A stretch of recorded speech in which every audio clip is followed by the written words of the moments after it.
Praise the lord. ప్రార్థన చేసుకుందాం. ప్రేమ నమ్మకమైన మా ప్రియ పరలోక తండ్రి, కృపగలిగిన దేవ, పరిశుద్ధుడా, ఈ పాదములకు స్తుతి స్తోత్రములు వందనాలు చెల్లిస్తా ఉన్నాం. ప్రభా, పగులంతా కూడా మమ్మల్ని మీరు కాపాడినందుకు స్తోత్రములు.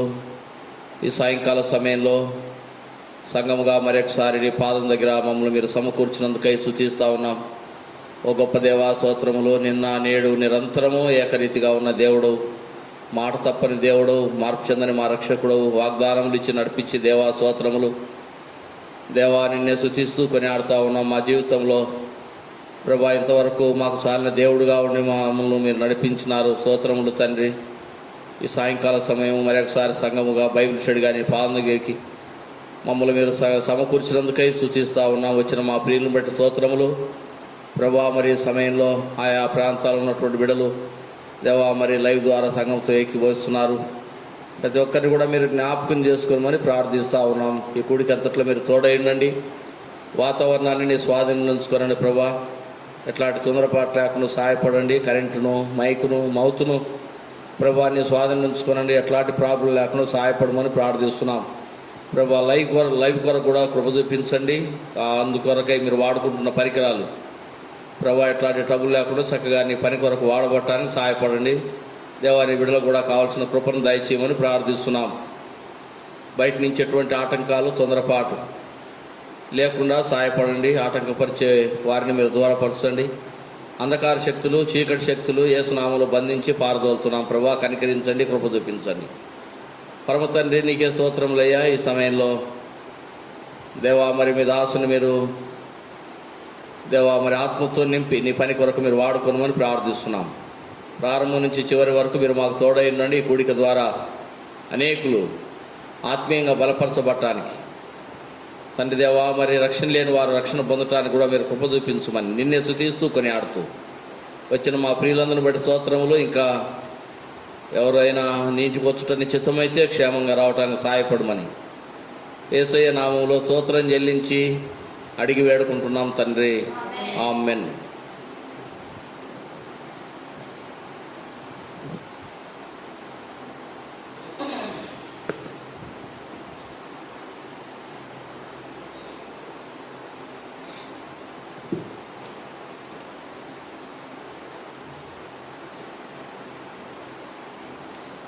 పాఠ సంఖ్య 112. తెలుగు పాఠ పుస్తకంలో పాఠ సంఖ్య 112.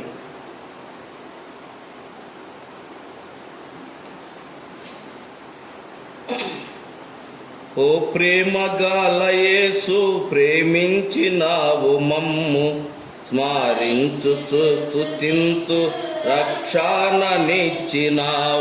స్మరించుతూ స్తుతింతు రక్షణనిచ్చినావు. అద్భుత యాగమందు అందరికై బలి అయి, అద్భుత యాగమందు అందరికై బలి అయి, అందరి పాపములకు ప్రాయశ్చిత్తమైతివి.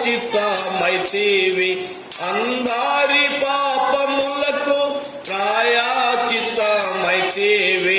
ఓ ప్రేమ గల యేసు, ప్రేమించినావు మమ్ము, స్మరించుతూ స్తుతింతు రక్షణనిచ్చినావు.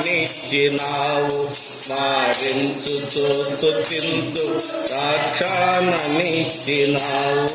దాసులమై మేముండ మోసేను పంపితివి. దాసులమై మేముండ మోసేను పంపితివి. చేర్చితివి స్వతంత్రులుగా నీ బాహుబలము తోడ. చేర్చితివి స్వతంత్రులుగా నీ బాహుబలము తోడ. ఓ ప్రేమ గల యేసు, ప్రేమించినావు మమ్ము, స్మరించుతూ స్తుతింతు రక్షణనిచ్చినావు. స్మరించుతూ స్తుతింతు రక్షణనిచ్చినావు.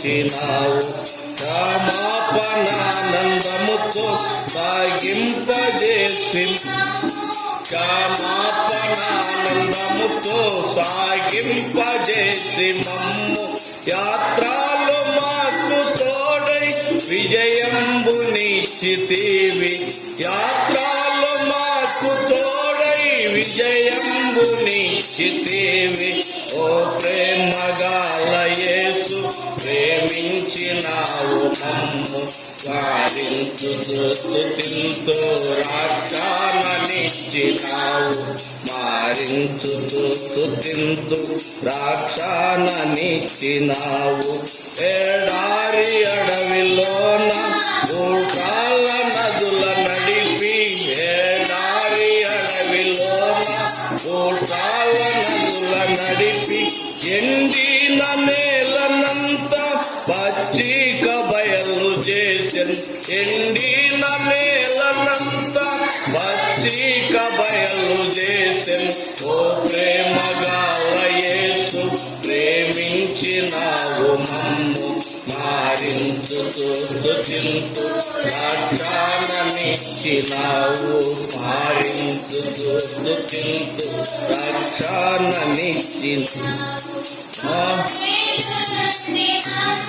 విడిపించితివి నీవు బాబేలు నుండి మమ్ము. విడిపించితివి నీవు బంధకముల తెంచి తప్పు బోధ బాపినావు.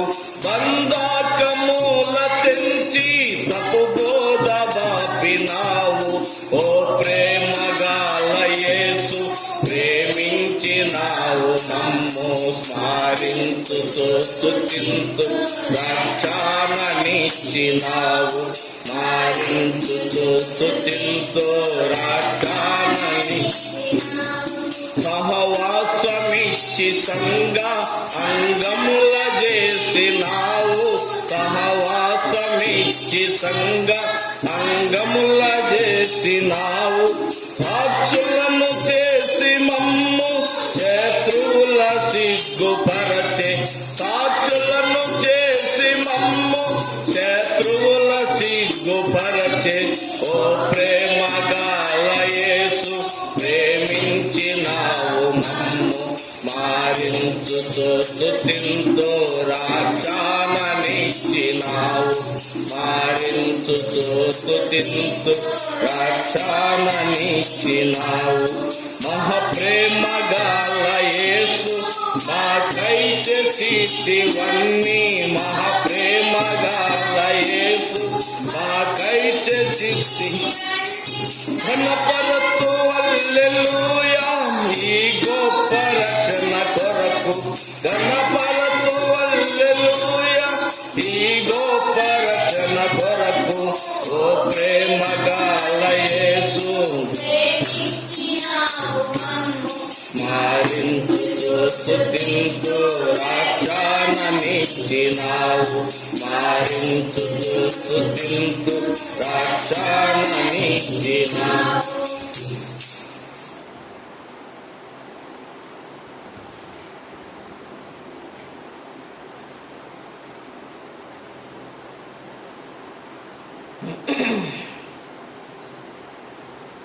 పాట సంఖ్య 506. తెలుగు పాఠ పుస్తకంలో 506. పాత పాఠ బుక్లో 434.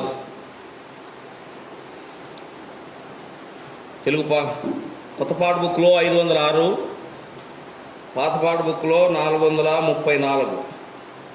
మనమేసుని వారలము తన వారిగానే ఎందుము. మనమేసుని వారలము తన వారిగానే ఎందుము. మనలను రక్షించెను తనకే స్తుతి పాడెదము. మనలను రక్షించెను తనకే స్తుతి పాడెదము.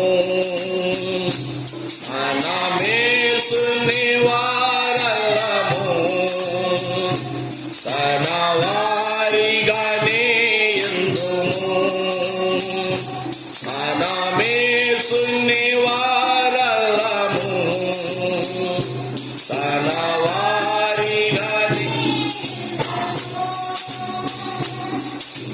కృపా సత్య సంపూర్ణ వాక్యము నరరూపియాయేను. కృపా సత్య సంపూర్ణ వాక్యము నరరూపియాయేను. కనుగొట్టిమి తండ్రి మహిమను జనితైక కుమారునిలో. కనుగొట్టిమి తండ్రి మహిమను జనితైక కుమారునిలో. తన ప్రేమాద్భుతమైనది మనము కొనియాడెదము. తన ప్రేమాద్భుతమైనది మనము కొనియాడెదము. మనమేసుని వారలము, తన వారిగానే ఎందుము.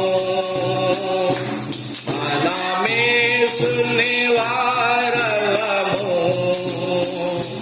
తన వారిగానే ఎందుము. వారు ఆయన పట్టు చూడగా ఎలుగు కలిగేను. వారు ఆయన పట్టు చూడగా ఎలుగు కలిగేను. మనలను తానే వెలిగించెను తన వాక్యము ద్వారానే. మనలను తానే వెలిగించెను తన వాక్యము ద్వారానే. ప్రభువు తమ్ముడని ఎరిగి తనకే స్తుతి పాడెదము. ప్రభువు తమ్ముడని ఎరిగి తనకే స్తుతి పాడెదము. మనమేసుని వారలము, తన వారిగానే ఎందుము. మనమేసుని వారలము, తన వారిగానే ఎందుము. దైవపుత్రుండు సాజీవరాలతో ఇంటిని కట్టుచున్నాడు. దైవపుత్రుండు సాజీవరాలతో ఇంటిని కట్టుచున్నాడు. దేవుని తేజమురాగా మహిమతో నిండే గృహము. దేవుని తేజమురాగా మహిమతో నిండే గృహము. ఆయన మందిరములో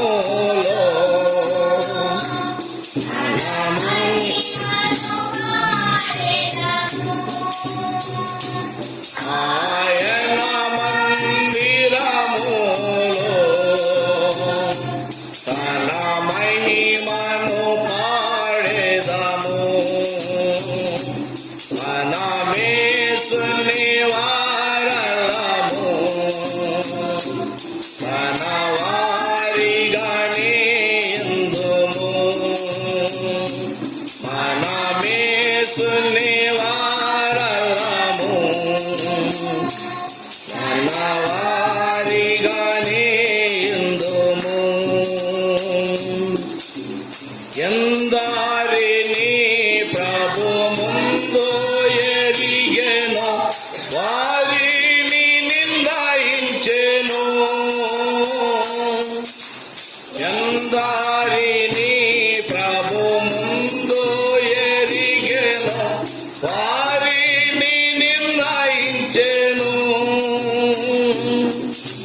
పిలచి నీతిగా తీర్చి మహిమ పరచెను. పిలచి నీతిగా తీర్చి మహిమ పరచెను. తన తనయుని రూపమిచ్చే మనమానందముందెదము. తన తనయుని రూపమిచ్చే మనమానందముందెదము. మనమేసుని వారలము, తన వారిగానే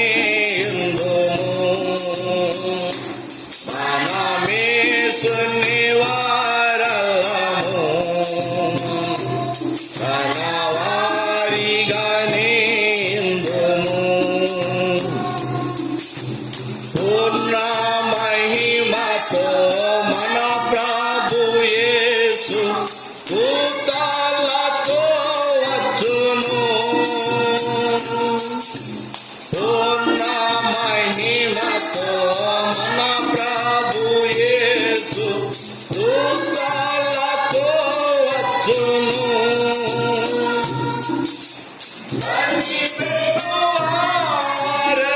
వారెత్తబడెదరు, తన మహిమ పొందెదరు. కనిపెట్టు వారెత్తబడెదరు, తన మహిమ పొందెదరు. తన రాజ్యముగా చేసే హల్లెలూయా పాడెదము. తన రాజ్యముగా చేసే హల్లెలూయా పాడెదము. మనమేసుని వారలము, తన వారిగానే ఉందుము. మనమేసుని వారలము, తన వారిగానే ఉందుము. మహిమా నివసించు మహిమా రాజ్యము మహిమాతో నిండి ఉండును. మహిమా నివసించు మహిమా రాజ్యము మహిమాతో నిండి ఉండును. మన ప్రభువే దీపమై ఉండును, తన వెలుగు ప్రచురమగు. మన ప్రభువే దీపమై ఉండును, తన వెలుగు ప్రచురమగు. యుగ యుగములు మనమంతా ప్రభు యేసుతో నుండెదము.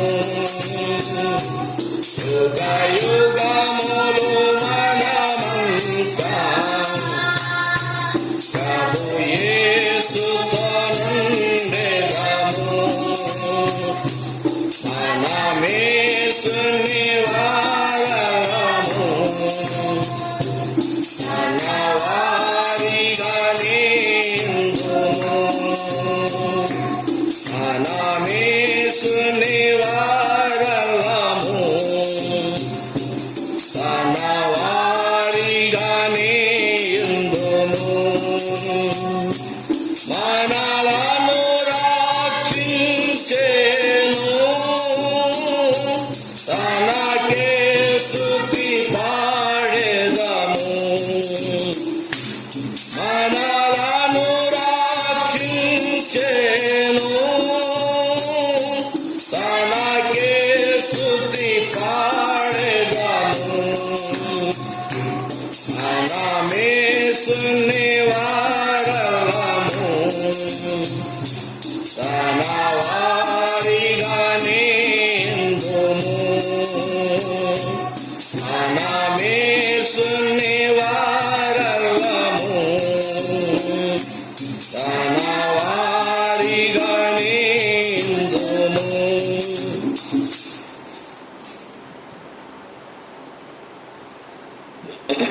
పాడు సంఖ్య కన్నడ పాట పాడుకుంటాం. 150 పాడు సంఖ్య. కన్నడ పాట పుస్తకంలో పాడు సంఖ్య 150. 2 చరణాలు పాడుకుందాం. పల్లవి మొదటి చరణం, ఆఖరి చరణం. పాడు సంఖ్య 150. తెలుగు పాట పుస్తకంలో 751. పల్లవి మొదటి చరణం, ఆఖరి చరణం పాడుకుంటాం. కన్నడలో పాడుకుంటాం.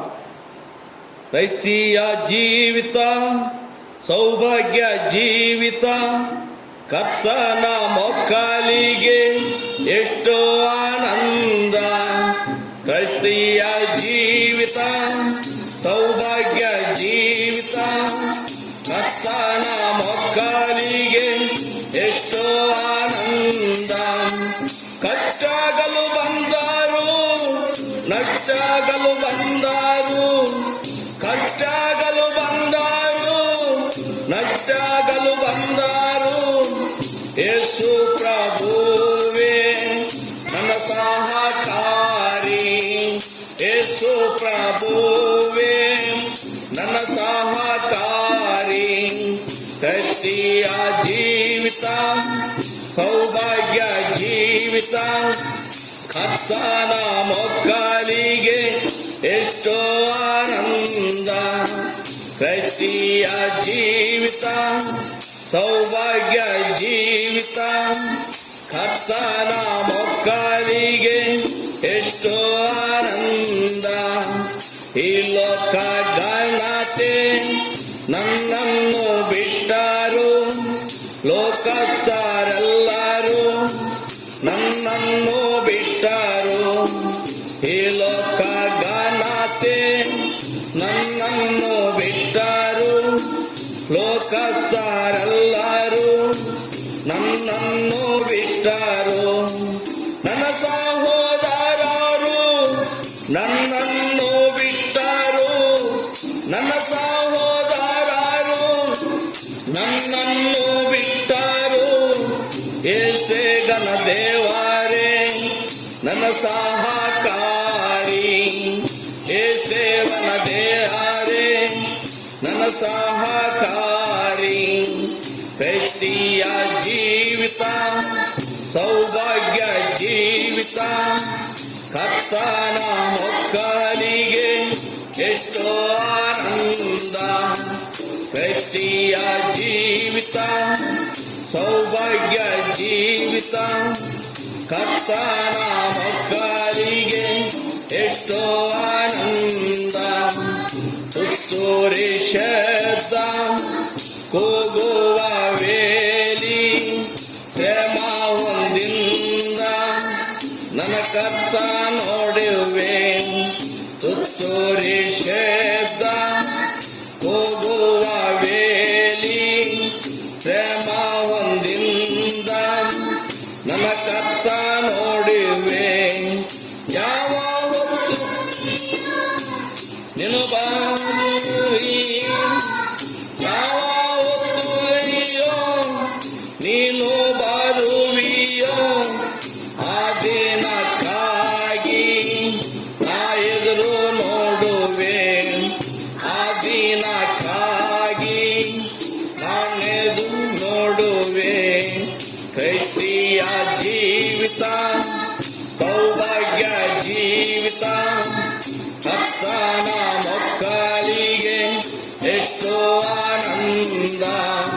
క్రైస్తీయ జీవితం సౌభాగ్య జీవితం కర్తనామము కలిగే ఎంతో ఆనందం. కష్టగలు బందారు నష్టగలు బందారు కష్టగలు బందారు నష్టగలు బందారు యేసు ప్రభువే ನನ್ನ ಸಹಕಾರಿ యేసు ప్రభువే ನನ್ನ సహకారి క్రైస్తీయ జీవితం సౌభాగ్య జీవితం ఆనందం. క్రైస్తీయ జీవితం సౌభాగ్య జీవితం కర్తనామము కలిగే ఎంతో ఆనందం. ప్రార్థన చేసుకుందాం. మహిమ కలిగిన తండ్రి, కృప కలిగిన దేవా, పరిశుద్ధుడా, నీ పాదములకు స్తుతి స్తోత్రములు వందనాలు చెల్లిస్తున్నాం ప్రభా. ఇంతవరకు పాటల ద్వారా నిన్ను స్తుతించడానికి కృపనిచ్చినారు దేవా, స్తోత్రములయ్యా. ఈ సమయంలో శ్రేష్టమైనటువంటి నీ మాటల ద్వారా మీరు మాతో మాట్లాడమని ప్రార్థిస్తున్నాం. ఇది నా భాగమును దేవా, మరి మీరు మాకు నేర్పించండి. విశ్వాస జీవితంలో తండ్రి మరి మేము ఎంతో నమ్మకంగా ప్రభా మరి వాక్యానుసారంగా నడవటానికి మీరు కృప చూపించమని ప్రార్థిస్తున్నాం దేవా. మరి సమయంలో నిలబడే మీ దాసుని మీరు మీ యొక్క ఆత్మతో నింపి మీ నోటికి బోరగా మీరు వాడుకోమని ప్రార్థిస్తున్నాం. సమస్తము నీ స్వాధీనంలో ఉంచుకోనండి. మైక్ను, కరెంటును దేవా, మరి లైవ్ కొరకు కూడా కృప చూపించండి. శత్రువును అంధకార శక్తులు వేసిన వాళ్ళు బంధించి పారదోలుతున్నాం దేవా. నీ దాసుని ఆత్మతో నింపి మీరు నిలబెట్టుకొని వాడుకోనండి. రక్షణ లేని వారికి రక్షణ, రక్షించబడిన వారు ఆత్మీయంగా అభివృద్ధి, ఆదరణ, ధైర్యపరచుమని నిన్నే స్తుతిస్తూ యేసుక్రీస్తు నామములో స్తోత్రం చెల్లించి అడిగి వేడుకుంటున్నాం తండ్రి, ఆమేన్. ఇలాగే సాయంకాల సమయంలో పరిశుద్ధ గ్రంథంలో కొన్ని మాటలు మనం చదువుకొని దేవుని వాక్యాన్ని ధ్యానించుకుందాం. ఇది నా భాగము. హెబ్రీయులకు రాసిన పత్రిక 11వ అధ్యాయము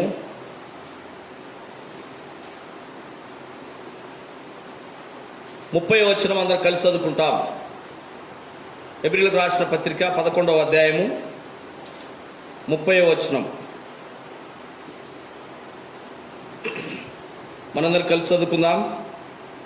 విశ్వాసమును బట్టి 7 దినముల వరకు ప్రదక్షిణ చేయబడిన తరువాత ఎరికో గోడలు కూలెను.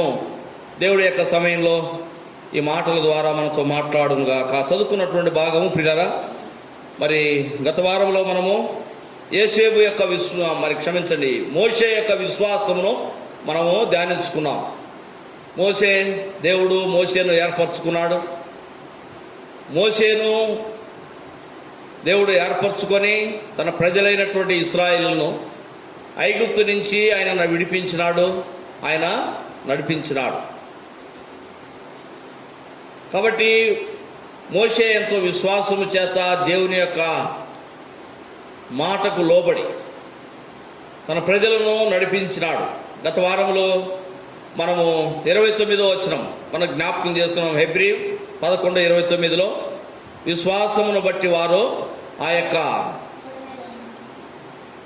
ఎర్ర సముద్రములో వారు నడిచినారు. ఎట్లా నడిచినారంట? పొడి నేలలో నడిచినట్టుగా వారు ఆ యొక్క సముద్రములో వారు నడిచిపోగలిగినారు. మోషే ఎంతో విశ్వాసం చేత వారిని నడిపించినాడు. తరువాత మోషే వృద్ధుడైన తరువాత, మోషే మృతి చెందిన తరువాత దేవుడు తన బిడ్డలైనటువంటి ఇశ్రాయేలును ఆ కానాను దేశానికి చేర్చట కొరకై దేవుడు మోషే తరువాత యెహోషువను దేవుడు ఏర్పరచుకున్నాడు. ఆ యొక్క తన యొక్క సేవకుడైనటువంటి మరి యెహోషువను దేవుడు ఏర్పరచుకొని తన ప్రజలను ఆ యొక్క కానాను దేశానికి ఆయన నడిపిస్తా ఉన్నాడు. కనుక వారు నడుస్తున్నటువంటి ఆ యొక్క యాత్ర జీవితంలో మోషే ఎట్లయితే దేవునియందు భయభక్తులతో లేక దేవుని యొక్క వాక్యమునకు లోబడి విశ్వాసము చేత తన ప్రజలను, దేవుని యొక్క ప్రజలను ఏ విధంగా అయితే నడిపించినాడో, యెహోషువకు కూడా దేవుడు తోడైనాడు. యెహోషువ కూడా తన ప్రజలైనటువంటి లేక ఇశ్రాయేలును నడిపిస్తా ఉన్నాడు. జ్ఞాపకం చేస్తున్నాం చూడండి, యెహోషువ గ్రంథం 1వ అధ్యాయము, యెహోషువ గ్రంథం 1వ అధ్యాయము 1వ వచనం నుంచి. యెహోవా సేవకుడైన మోషే మృతి నొందిన తరువాత యెహోవా నూను కుమారుడైన మోషే పరిచారకుడనైన యెహోషువకు ఇలాగ సెలవిచ్చెను, నా సేవకుడైన మోషే మృతి నొందెను. కాబట్టి నీవు లేచి నీవును ఈ జనులందరూ ఈ యోర్దాను నది దాటి నేను ఇశ్రాయేలులకు ఇచ్చుతున్న దేశమునకు వెలుడి. నేను మోషేతో చెప్పినట్టు మీరు అడుగుపెట్టు ప్రతి స్థలమును మీకిచ్చుచున్నాను. కనుక ఇక్కడ దేవుడు మోషే మృతి నొందిన తరువాత యెహోషువను దేవుడు ఏర్పరచుకున్నాడు ఇశ్రాయేలును నడిపించడానికి. నా సేవకుడైనటువంటి మోషేకు ఏ విధంగా అయితే నేను తోడై ఉన్నానో నీకు కూడా నేను అదే విధంగా తోడై ఉంటాను, మీరు లేచి నడవండి అని దేవుడు మరి యెహోషువకు చెప్తూ వచ్చినాడు. తర్వాత యెహోషువకు దేవుడు ఆ విధంగా చెప్పి తనను నడిపించినాడు. నీవు లేచి నీవును ఈ జనులందరూ ఈ యోర్దాను నది దాటి నేను ఇశ్రాయేలుకు ఇచ్చుతున్న దేశమునకు వెల్లుడి. కనుక యోర్దాను నది ఇప్పుడు వారు దాటాలి. కాబట్టి దేవుని యొక్క మాట ప్రకారం వారు యోర్దాను నది వారు దాటినారు. ప్రియులారా, దేవుడు వారిని ఆ విధంగా నడిపించినాడు. ఇక్కడ మనం చదువుకున్నటువంటి ఈ భాగము హెబ్రీ 11:30 వచనంలో చదవండి మరొకసారి.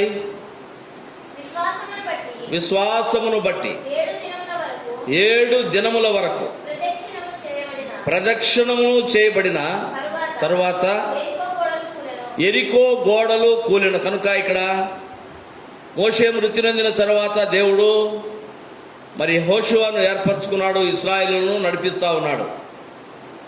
వారు నడుచున్నటువంటి ఆ యాత్రలో అక్కడ యోర్దాను దాటిన తరువాత యెరికోను ఆయన కూల్చివేసినట్టుగా మనం చూస్తూ ఉన్నాం.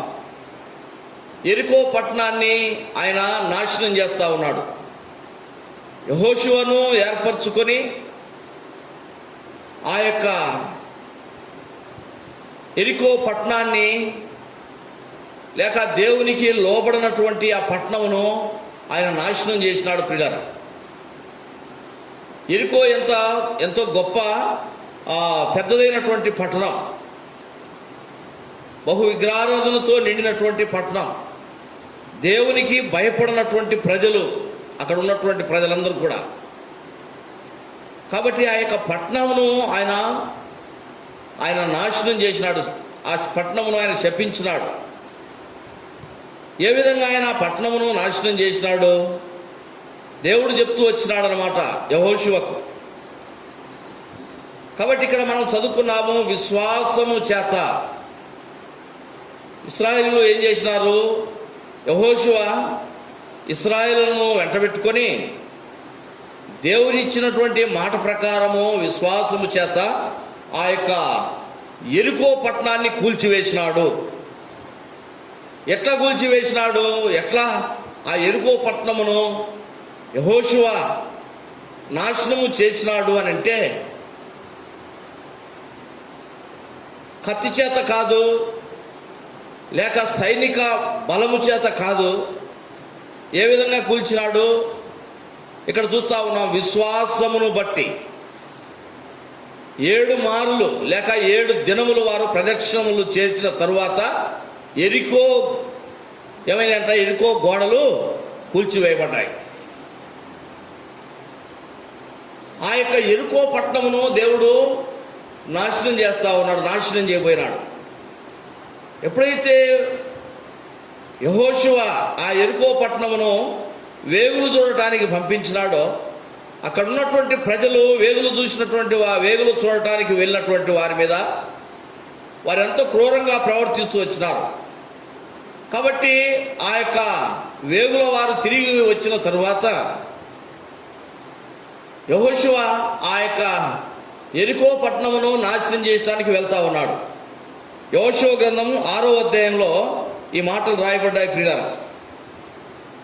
యెహోషువ గ్రంథము 6వ అధ్యాయము 1వ వచనం నుంచి 20వ వచనం వరకు ఈ మాటలు ఉన్నాయి. అదంతా మనకు చదవడానికి సమయం సరిపోదు. కనుక ఇక్కడ ఆ యొక్క పట్టణమును ఆయన నాశనం చేసినటువంటి విధానం 5వ అధ్యాయంలో కూడా చూస్తాము. యెహోషువ గ్రంథం 5వ అధ్యాయము 13వ వచనం నుంచి. యెహోషువ యెరికో ప్రాంతంలో ఉన్నప్పుడు అతడు కన్నులెత్తి చూడగా దూసిన కత్తి చేత పట్టుకుని ఉన్న ఒకడు అతని ఎదుట నిలిచిండెను. యెహోషువ అతని యొద్దకు వెళ్ళి, నీవు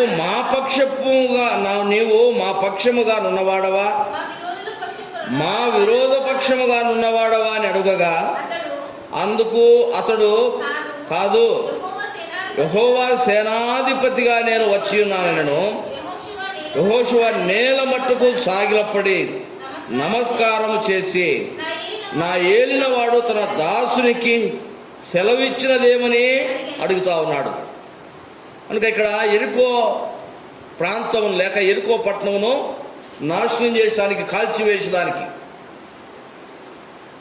యెహోషువ వెళ్తా ఉన్నాడు అన్నమాట. దేవుడు చెప్పిన విధానం. అక్కడ దేవుడు తన యొక్క దూతను పంపించినాడు. యెహోషువ ఆ యొక్క దూతను చూచినాడు. నీవు ఎవరి వాడవు, మా పక్షంగా ఉన్నవాడవా, లేక ఇశ్రాయేలు పక్షపు వాడవా, లేక యెరికో పక్షంగా ఉన్నటువంటి వాడవా అడిగినప్పుడు ఆ యొక్క దూత అంటా ఉన్నాడు, నేను దేవుడు పంపబడినటువంటి దూతను, యెహోవా సేవకుడను. ఎప్పుడైతే ఆ మాట ఆ దూత చెప్పినాడో వెంటనే యెహోషువ ఏం చేసినాడంట, సాగిలపడ్డాడు. అనగా దేవుడు తన దూత ద్వారా తనకు చెప్పబోతున్నటువంటి ఆ మాటలకు విధేయత చూపిస్తా ఉన్నాడు. ఏమంటా ఉన్నాడంట, 14వ వచనం, యెహోషువ నేల మట్టుకు సాగిలపడి నమస్కారము చేసి, నా ఏలినవాడు తన దాసునికి సెలవిచ్చినది ఏంటిది అని అడుగుతా ఉన్నాడు. నా ఏలినవాడు ఎవరు? ఏలుతున్నవాడు ఎవరు? దేవాతి దేవుడు ప్రేమన వాడు. అనగా ఆ దూత ద్వారా దేవుడు ఏదైతే తనకు చెప్పమని కబురు పంపించినాడో, లేక తన వాక్కును తన దూత ద్వారా దేవుడు యెహోషువ, ఇశ్రాయేలీలు వీరందరూ ఏ విధంగా యెరికో మీదికి వెళ్ళబోతున్నటువంటి విధానం ఏదైతే దేవుడు సెలవిస్తున్నాడో అది నాకు తెలియపరచమని ఆ దూత ఎదుట యెహోషువ సాగిలపడ్డాడు. నా ఏలినవాడు నాకు తెలియపరుచున్నదేదో సెలవిమ్మని యెహోషువ అడిగినప్పుడు, ప్రేమైన వాళ్ళారా, ఈ 6వ అధ్యాయంలో ఆ దేవదూత యెహోషువకు ఆ యొక్క యెరికో పట్టణమును ఏ విధంగా, లేక యెరికో పట్టణమును నాశనం చేయడానికి యెహోషువ ఏ విధంగా వెళ్ళాలో తెలియపరుస్తా ఉన్నాడు. ఎట్లా వెళ్ళమని చెప్తా ఉన్నాడు. కనుక దేవుడు ఏదైతే సెలవిస్తాడో దాని ప్రకారంగా నేను నడుస్తాను. నా ఏలినవాడు, నన్ను ఏలుతున్నవాడు, లేక నన్ను కాపాడుతున్నవాడు ఏదైతే సెలవిస్తున్నాడో ఆ ప్రకారంగా నేను చేస్తాను. దేవుడు చెప్తున్నటువంటి మాట ఏ విధంగా నేను వెళ్ళాలో, ఏ మాత్రం నేను వెనుతీయను. ప్రభువు ఏ విధంగా ముందుకు నడవమంటే అదే విధంగా నేను ముందుకు నడుస్తాను. ఆ మాట నాకు సెలవేమని ఎప్పుడైతే యెహోషువ ఆ దూతను అడిగినాడో ఆ దూత యెహోషువకు చెప్తా ఉన్నాడు. చూడండి 6వ అధ్యాయము ఈ యొక్క యెహోషువ గ్రంథం 6వ అధ్యాయము మొదటి వచనంలో నుంచి ఈ యొక్క అధ్యాయం అంతా కూడా దేవుడు ఆ యొక్క మరి యెరికో పట్టణమును నాశనం చేసినటువంటి విధానం ఇక్కడ రాయబడ్డది. ఏ విధంగా వెళ్ళమని చెప్తా ఉన్నాడు?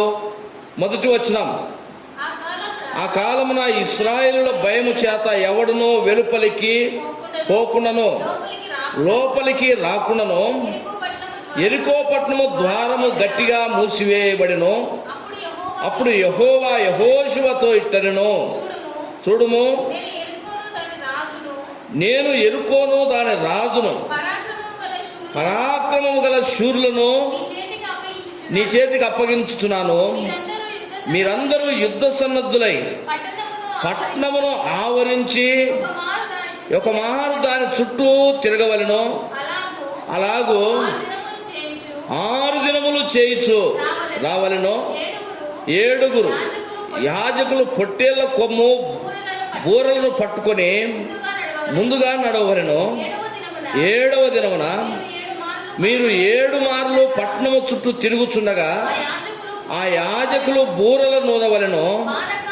మానక ఆ కొమ్ములతో వారు ధ్వని చేయుచుండగా మీరు బూరల ధ్వని వినినప్పుడు జనులందరూ ఆర్భాటముగా కేకలు వేయవలెను. అప్పుడు ఆ పట్టణ ప్రాకారము కూలును గనుక జనులు తమ ఎదుటికి చక్కగా ఎక్కుదురు అనెను. కనుక ప్రియులారా, ఇక్కడ దేవుడు యెహోషువకు చెప్తా ఉన్నాడు అన్నమాట. తన దూత ద్వారా కబురు పంపించినాడు. ఎట్లా పోవాలి? యెహోషువ ఇశ్రాయేలును తీసుకొని పోతా ఉన్నాడు అనమాట, యెరికోను నాశనం చేయడానికి. ఈ మొదటి వచనము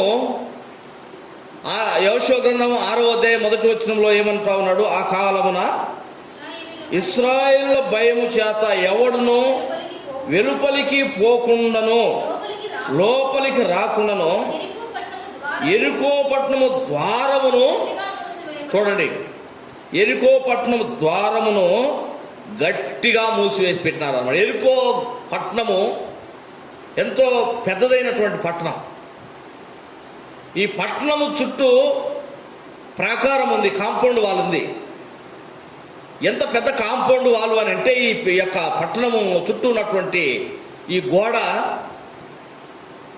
ఒక ఇల్లు కట్టేటటువంటి విశాలమైనటువంటి ప్రాకారం. ప్రియులారా, మనం కట్టుకుంటా ఉంటాం కదా, ఇళ్ళ చుట్టూ ప్రాకారాలు ఉంటాయి, కాంపౌండ్ వాళ్ళు ఉంటాయి కదా. ఎంత ఉంటుంది ఆ ప్రాకారము లేక కాంపౌండ్ వాళ్ళు? ఎంత ఉంటుంది అంటే మినిమము ఒక 9 ఇంచెస్ లేదా 12 ఇంచెస్ లేక ఒక అడుగు భాగం. ఇంతకంటే ఎక్కువ ఎడల్పు మరి ప్రాకారాలు కట్టబడవు ఇళ్ళకైతే. యెరికో పట్టణము చుట్టూ ఉన్నటువంటి ప్రాకారము ఎంతో మరి విశాలమైనటువంటి విధానంలో కట్టబడినటువంటి ప్రాకారం అది. ఎందుకు అంత విశాలమైనటువంటి పట్టణముగా కట్టబడ్డదని చెప్తా ఉన్నాను అంటే, ఈ యెరికో పట్టణము ప్రాకారం మీద ఒక ఇల్లు ఉందన్నమాట. ఎవరిల్లది? యెరికో పట్టణము ప్రాకారం మీద ఒక ఇల్లు ఉంది. మనం తర్వాత వచనంలో ప్రభుత్వమైతే వచ్చే వారంలో మరి ఆ యొక్క ఇంటిని గురించి కూడా మనం ధ్యానిస్తాం. అది వేశ్య యొక్క ఇల్లు అని రాయబడ్డది అనమాట. 3వ అధ్యాయంలో, యెహోషువ గ్రంథం 3వ అధ్యాయంలో అక్కడ ఆ ఇల్లు కనపడుతుంది. ప్రాకారం మీద కట్టబడినటువంటి ఇల్లు. యెరికో గోడలున్నాయి, గోడ ప్రాకారం అంటే కాంపౌండ్ వాళ్ళ మీద ఒక ఇల్లు కట్టి పెట్టినారనమాట. ఆ ఎంట్రన్స్ లో ఒక ఇల్లు కనపడుతుంది. ఎవరిది ఆ ఇల్లు? వేశ్య యొక్క ఇల్లు. వేశ్య పేరేంటిదట? రాహాబు. రాహాబు అనేటటువంటి వేశ్య యొక్క ఇల్లు యెరికో యొక్క ప్రాకారం మీద, కాంపౌండ్ వాళ్ళ మీద కట్టబడింది. ఇల్లు కట్టాలంటే 9 ఇంచులు లేకపోతే 12 ఇంచులు వాటి మీద ఇల్లు కట్టబడుతుందా? ఒక ఇల్లు కట్టబడాలంటే ఎంత విస్తీర్ణం ఉండాలి? జ్ఞాపకం చేసుకుంటున్నాం ప్రియులారా. కాబట్టి ప్రాకారము ఎంతగా వెడల్పోయినటువంటి గోడలతో కట్టబడ్డది అంటే మనం మామూలుగా ఉన్నటువంటి ప్రాకారంలో ఏదో చిన్న కాంపౌండ్ వాళ్ళు మనం ఇళ్ళకు కట్టుకున్నటువంటి ప్రాకారాలు కాదది. ఎంతో గట్టిదైనటువంటి ప్రాకారాలు, ఎంతో విశాలమైనటువంటి గోడలతో కట్టబడినటువంటి ప్రాకారం. యెరూషలేముకు ఎరుకో చుట్టూన్నటువంటి ప్రాకారం.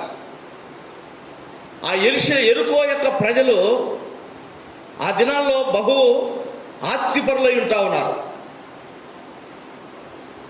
అయితే అక్కడ దేవుని భయం లేదు, విగ్రహారాధనతో నిండి ఉన్నారు. కానీ పట్టణం మాత్రం ఎంతో ధనికులతో నిండినటువంటి పట్టణం ఎరుకో పట్టణం. కాబట్టి వారు శత్రువులు వారి దగ్గరికి రాకుండా ఉండడానికి ఏం చేశారంటే చుట్టూ ప్రాకారం కట్టినారు.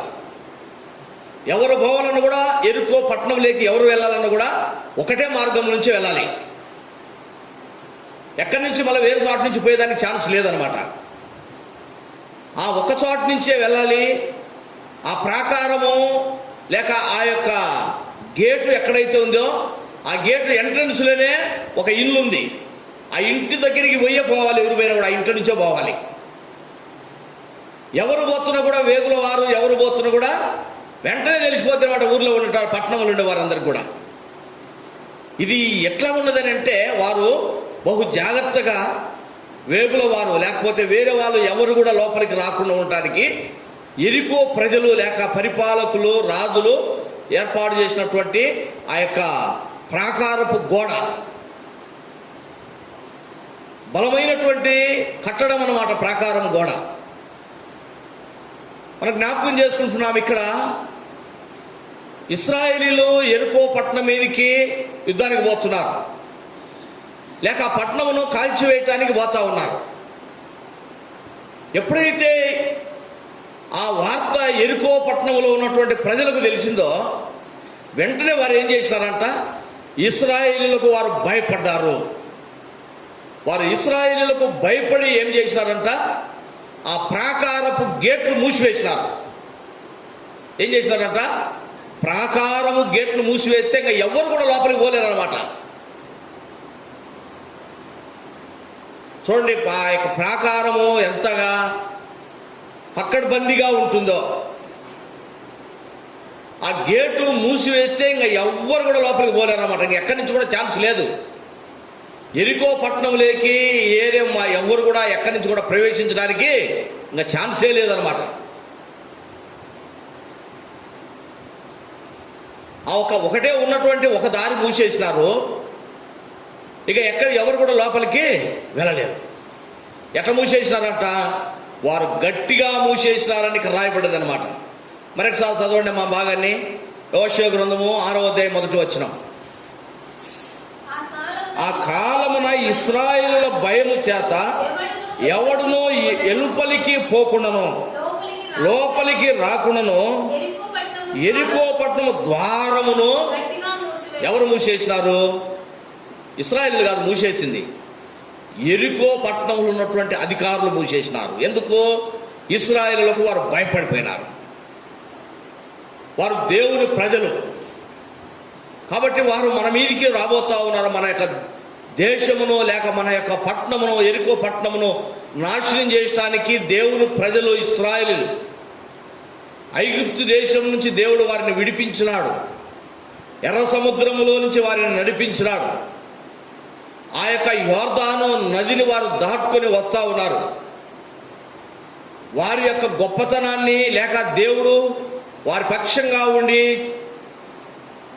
వారి పట్ల చేస్తున్నటువంటి సహాయం ఎప్పుడైతే ఎరికో పట్టణంలో ఉన్నటువంటి ప్రభుత్వానికి తెలియబడ్డదో ఏం చేసినారంట, ప్రాకారము గేట్లు మూసేసినారన్నమాట.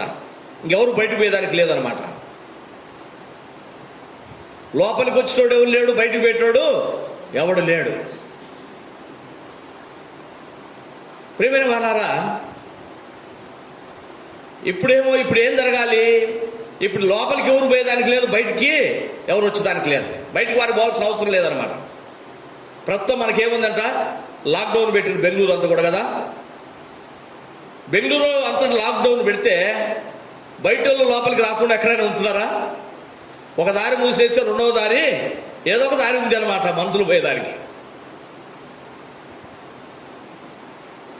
ఆ దినాల్లో ఎరుకో గోడ ఆ యొక్క గేటు మూసేస్తే ఇక వేరే దారి ఏం లేదనమాట. బయటోడు బయటనే, లోపలోడు లోపలే.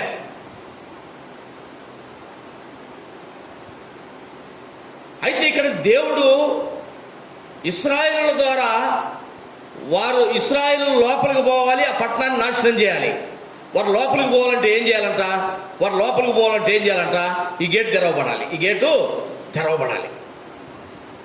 ఈ గేట్ ఏమో వాళ్ళు మూసేసి పెట్టినారు. ఇప్పుడు ఇశ్రాయేలు లోపలికి ఎట్ట పోవాలి?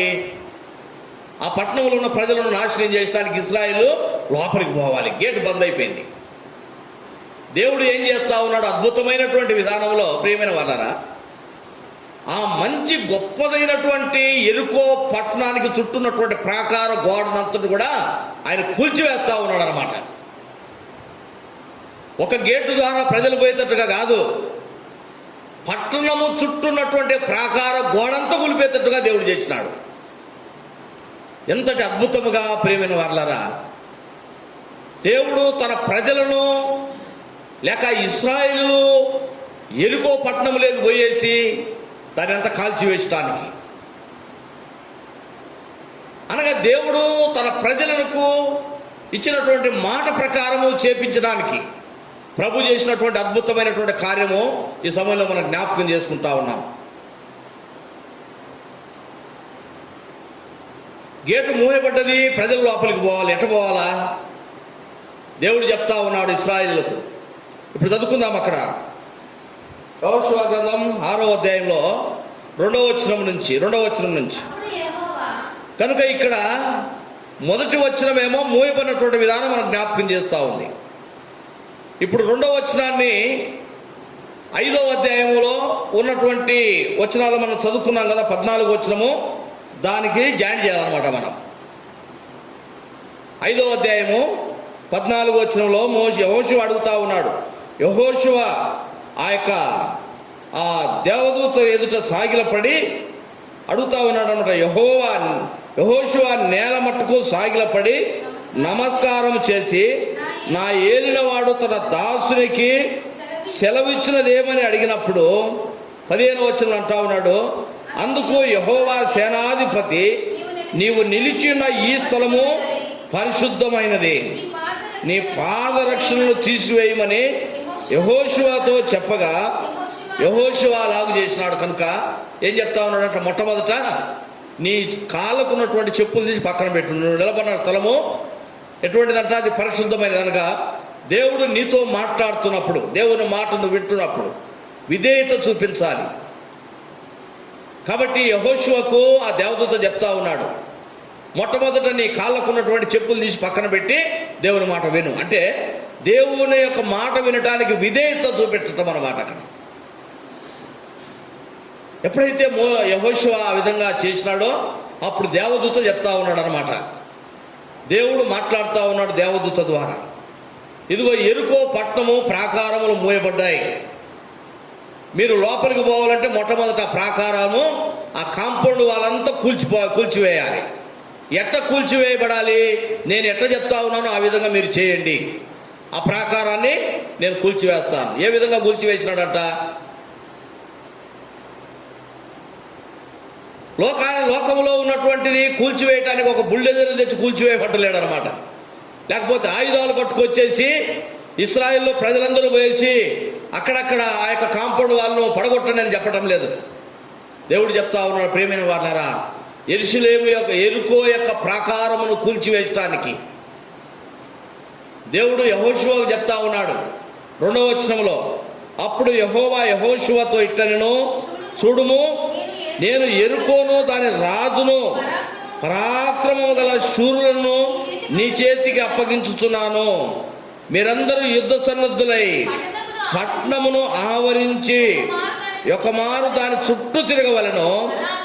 అలాగూ 6 దినములు చేయిచూ రావలెను.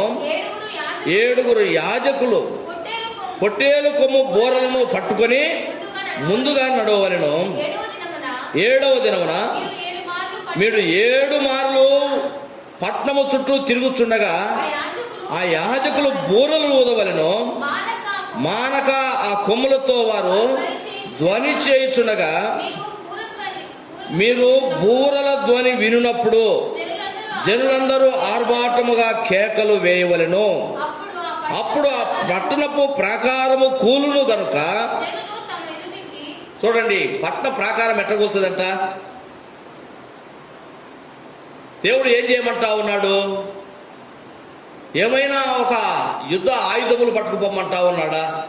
కూలగొట్టడానికి మనం పోతే, ఏదైనా ఒక గోడ కూల్చివేయటానికి పోతే మన చేతిలో ఏముండాలంట? ఆ ఇనుప ఆయుధాలు ఉండాలి, గడ్డపారలు అంటారు అనమాట. ఎన్ని పారలు ఉండాలి మన దగ్గర, వాటితోటి కూల్చివేస్తారు.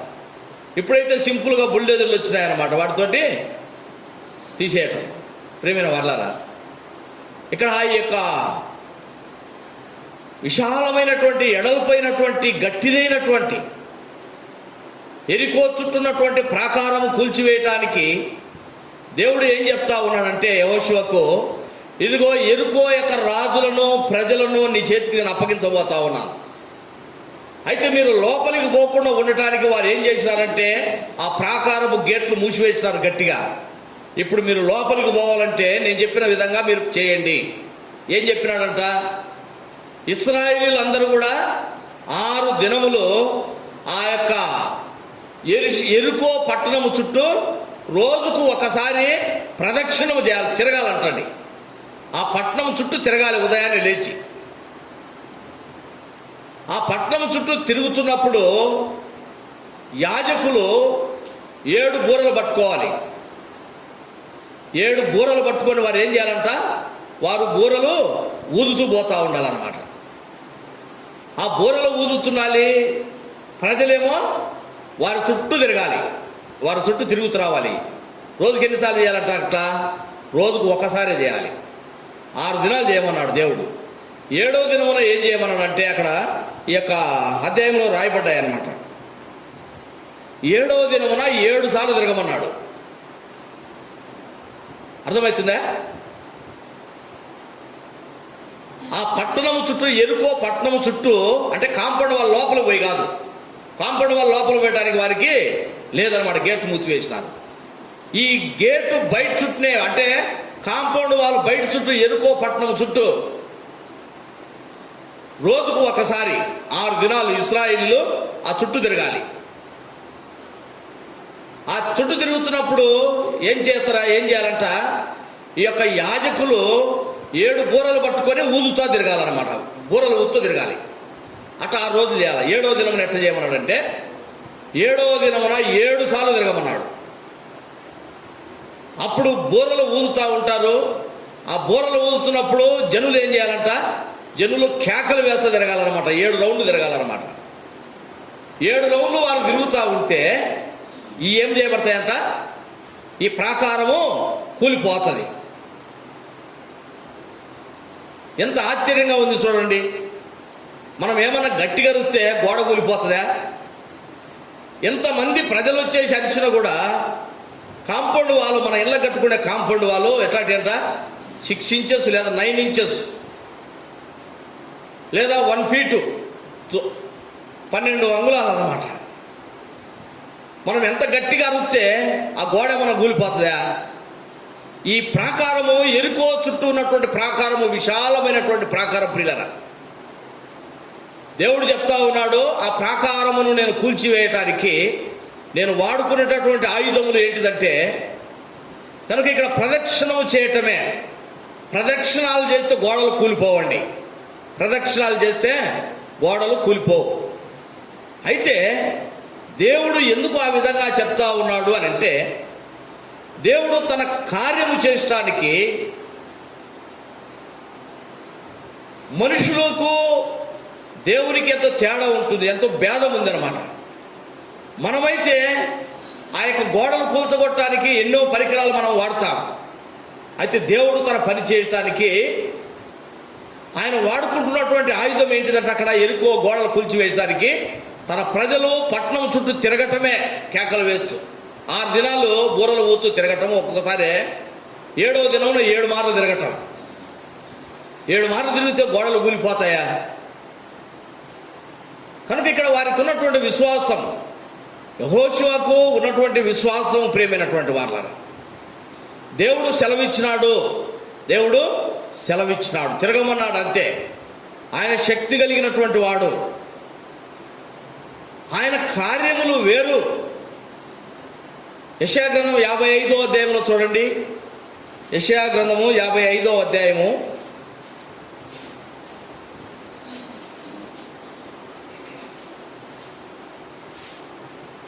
7వ వచనం, 8వ వచనం. నా తలంపులు మీ తలంపుల వంటివి కావు, మీ త్రోవలు నా త్రోవల వంటివి కావు. ఇదే యెహోవా వాక్కు. ఆకాశములు భూమికి పైన ఎంత ఎత్తుగా ఉన్నవో మీ మార్గముల కంటే నా మార్గములు, మీ తలంపుల కంటే నా తలంపులు అంత ఎత్తుగా ఉన్నవి. ప్రియులారా, ఇక్కడ దేవుని యొక్క తలంపులు లేక దేవుని యొక్క ఆలోచన, దేవుని యొక్క శక్తి, దేవుడు వాడుకున్నటువంటి ఆయుధము మనుషులు వాడుకున్నటువంటి ఆయుధాల కంటే ఎంతో వేరైనటువంటిది. ప్రాకారములు కూల్చివేయటానికి దేవుడు వాడుకున్నటువంటి ఆయుధం ఏంటిదట? తన ప్రజలు ఆ యొక్క గోడ చుట్టూ ప్రదక్షిణం చేసి రావటం రోజుకొకసారి. 7వ దినమున 7 మార్లు ప్రదక్షిణం చేసి కేకలు వేయటం. మీరు కేకలు వేయండి, అప్పుడు ఏం చేయబడుతుందంట? ఆ ప్రాకారం ఎక్కడెక్కడ కూలిపోతుంది. భూకంపం వస్తే ఏమైపోతుందంట? మొత్తం నెరవేర్చిపోతుంది, కూలిపోతుంది. ఏ విధంగా ఆ ప్రాకారములు కింద పడద్రోయబడ్డాయో ప్రజలందరూ వచ్చేసి వీళ్ళ చేతిలో జక్కబడిపోతా ఉన్నారు. దేవుడు ఎంత అద్భుతముగా ఆ ప్రాకారములు కూల్చివేసినాడు. ఎప్పుడైతే దేవుడు తన దూత ద్వారా యెహోషువకు ఆ యొక్క మాట తెలియపరిచినాడో, యెహోషువ అంటా ఉన్నాడు, 5వ అధ్యాయంలో మనం చదువుకున్నాం, దేవుడు ఏది సెలవిస్తున్నాడో అది నాకు తెలియపరచు. అంటే ఏది చెప్తే అది నేను వింటాను, ఏది చెప్తే అది వింటాను. ఎరికో మీదికి పోవటానికి దేవుడు నన్ను ఎట్టబొమ్మంటా ఉన్నాడు. దేవుని యొక్క చిత్తం ఏంటిది అది నాకు తెలియపరచు, నేను అదే విధంగా పోతాను. తెలియపరిచినాడు అనమాట దేవుడు తన దూత ద్వారా. తెలియపరిచిన వెంటనే యెహోషువ, నువ్వు ఆ ప్రాకారమును కూల్చివేయడానికి ఇదిగో ప్రజలను ఈ విధంగా ఆ ప్రాకారం చుట్టూ తిప్పు. ఎప్పుడైతే దేవుడు ఆ విధంగా చెప్పినాడో, దేవుని మాటకు యెహోషువ విధేయత చూపించినాడు. ఎట్లయితే ప్రదక్షిణలు చేయమన్నాడో అదే విధంగా ప్రదక్షిణలు చేస్తా ఉన్నాడు. ఆ ప్రాకారం చుట్టూ యెహోషువ ప్రజలను తిప్పుతున్నప్పుడు ఒకవేళ ప్రజలలో ఏమనుకొని ఉంటారు? ఇశ్రాయేలు ప్రజల్లో, ఎందుకు ఇట్లా తిప్పుతా ఉన్నాడు యెహోషువ మనల్ని ఈ యొక్క గోడ చుట్టూ? ప్రదక్షిణాలు చేస్తే కూలిపోతుందా? ఒకవేళ వారిలో అటువంటి అనుమానాలు వచ్చిండొచ్చేమో. అయితే యెహోషువ ఎంతో విశ్వాసము చేత ప్రేమైనటువంటి వాళ్ళారా ప్రజలను ఆ యెరికో యొక్క ప్రాకారం చుట్టూ వారిని తిప్పినాడు. ఇక్కడ మనం జ్ఞాపకం చేసుకుంటున్నాం, విశ్వాసము చేత యెరికో యొక్క ప్రాకారములు కూల్చివేయబడ్డాయి. ఎవరి యొక్క విశ్వాసము? యెహోషువ యొక్క విశ్వాసము.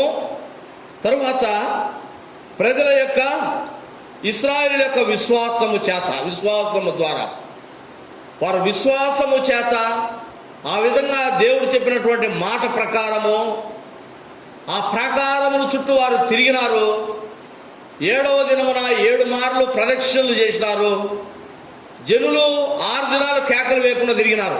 మీరు తర్వాత చదవండి అక్కడ యెహోషువ గ్రంథం 6వ అధ్యాయంలో. 7వ దినమున వారు ఒకటేసారి కేకలు వేసినారు. కేకలు వేసిన వెంటనే ఒక్కసారి పడిపోయిందండి గోడంతా కూడా. అంత బలమైనటువంటి కట్టడం అంతా కూడా పడిపోయింది. ఎంత విశ్వాసము ద్వారా వారు ప్రదక్షిణలు చేసినారో. మన యాత్ర జీవితంలో ప్రేమైనటువంటి వాళ్ళరా, ఈ యొక్క వచనము ద్వారా మనము హెబ్రీయులకు రాసిన పత్రిక 11వ అధ్యాయము 30వ వచనము ద్వారా మన యాత్ర జీవితంలో మనం నేర్చుకోవాల్సింది, తెలుసుకోవాల్సినది ఏంటిదంటే, దేవుని యొక్క మాటకు లోబడి ఉండటం ద్వారా దేవుడు శత్రువు మీదికి లేక శత్రువు చేతిలో నుంచి శత్రువు మీదికి మనం పోరాటానికి పోయినప్పుడు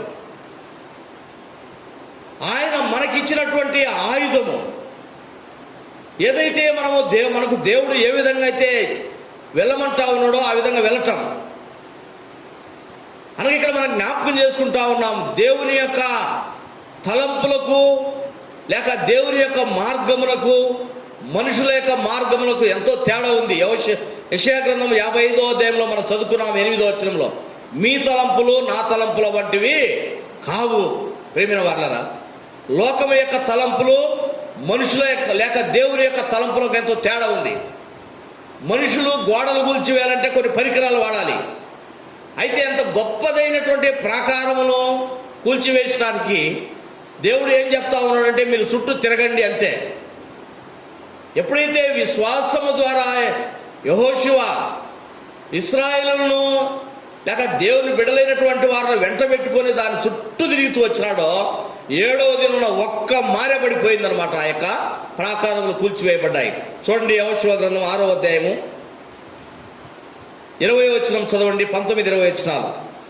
యెహోషువ గ్రంథం 6వ అధ్యాయము 19-20 వచనం.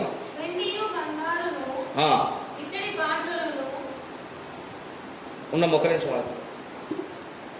20వ వచనం. యాజకులు బూరలు ఊదగా ప్రజలు కేకలు వేసిరి. ఆ బూరల ధ్వని వినినప్పుడు ప్రజలు ఆర్భాటముగా కేకలు వేయగా అబ్బా, ప్రాకారం ఏం చేయబడ్డదంట? కేకలకే కూలిపోయిందంట. అండి ఒక కేకలకు ప్రాకారం కూలివేయబట్టమైంది. మామూలు చిన్న ప్రాకారం కాదది. ఎంత గొప్పదంటండి అది. ఆ యొక్క ప్రాకారం మీద ఎరుకో చుట్టూ ఉన్నటువంటి కాంపౌండ్ వాళ్ళ మీద ఒక ఇల్లు కట్టేంతటి ఎడల్పులో ఉందన్నమాట. అది ఎంత విశాలమైనటువంటి ఇల్లు ఇక్కడ రాయబడలేదు, కానీ మొత్తానికి కనీసం ఒక 20 అడుగుల ఎడల్పున ఉండాలి ఒక ఇల్లు కట్టాలంటే కదా. ఒక ఇల్లు కట్టాలంటే మినిమం ఒక 20 అడుగుల ఎడల్పైన ఒక ఇల్లు కట్టడానికి ప్రాకారం ఉండాలన్నమాట. ఈ ఇల్లు అంతకంటే ఇంకా వెడల్పోయినటువంటి ఇల్లా, విశాలమైనటువంటి ఇల్లా మనకు తెలియదు, కానీ ఇంత ఎడల్పోయినటువంటి ప్రాకారం ఒక గేట్ దగ్గరనే కాదు, ఇంత పెట్టిందనమాట. కాంపౌండ్ వాళ్ళ చుట్టూ కూడా అదే ఒక వెడల్పుతో కట్టబడినటువంటి ప్రాకారం అనమాట. ఎరుకో చుట్టూ ఉన్నటువంటి ప్రాకారం. ఈ ప్రాకారం అంతా ఎట్టకూలిపోయిందనంటే తన యొక్క ప్రజలు అనగా ఇశ్రాయేలు ప్రదక్షిణము చేస్తూ 7వ దినమున ఒక్కసారే కేకలు వేసినప్పుడు ఎట్టబడిపోయిందంట. చూడండి, ఎంత అద్భుతమైనటువంటి విధానములో దేవుడు తన కార్యము చేస్తూ వచ్చినాడు. మన జీవితాల్లో విశ్వాసము చేత దేవుడు ఏదైతే చేయమన్నాడో ఆ విధంగా దేవుని వాక్యానికి లోబడి ఎప్పుడైతే మనము జీవిస్తూ ఉంటామో, ప్రియమైనటువంటి వాళ్ళారా, ప్రభు మన ద్వారా అద్భుతములు చేపిస్తాడు. లేక శత్రువు మీదకి మనం పోయినప్పుడు, లేక సాతాను వాని మీదకి పోరాటంలో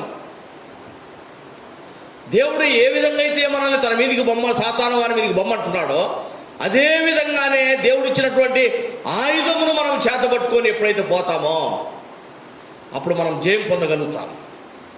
దేవుడు తన ప్రజలకు ఇచ్చినటువంటి ఆయుధము లోకము ఇచ్చినటువంటి ఆయుధము కాదు. ఎటువంటి ఆయుధం ఇచ్చినాడంట? పాటలు పాడుతూ తిరుగుతూ ఉన్నారు వారు. దేవుణ్ణి స్తుతిస్తూ తిరుగుతూ ఉన్నారు. దేవుని పిల్లలమైనటువంటి మనము శత్రువుతో పోరాటంలో గెలుపు పొందాలంటే, శత్రువు మన చేతిలో ఓడిపోవాలంటే మనం చేయాల్సింది ఏంటంట? దేవుణ్ణి స్తుతించటము, ప్రార్థించటమే. ఇది విశ్వాసులైనటువంటి మనకు దేవుడిచ్చిన ఆయుధం, ప్రేమైనటువంటి వారు. కొరింథీయులకు రాసిన 2వ పత్రికలో ఒక మాట చూడండి. అపోస్తలుడైన పౌలు అంటా ఉన్నాడు.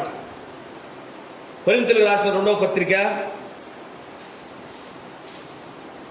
10వ అధ్యాయము 3వ వచనం నుంచి,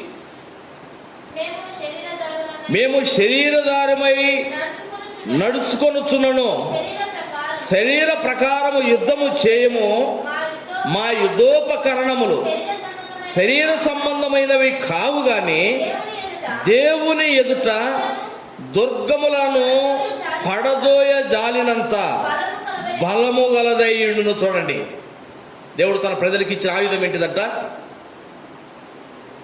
శత్రువుల యొక్క గోడలు కూల్చివేసినటువంటి ఆయుధం. పౌలు అంటా ఉన్నాడు, ప్రజలు పట్టుకున్నట్టు మేము లోకానికి సంబంధించినటువంటి ఆయుధములు పట్టుకునే వారిని మేము కాదు. దేవుని ప్రజలైనటువంటి మనం ప్రియులారా, దేవుడు మనకిచ్చినటువంటి ఆయుధం. శత్రు మీద పోరాటంలో మనం గెలవాలంటే మనం చేయవలసింది ఏంటంటే దేవుని స్తుతించటము, ప్రార్థించటము, పాటల ద్వారా స్తుతించటం, సంగీతములతో ప్రభుని ఆరాధించటం.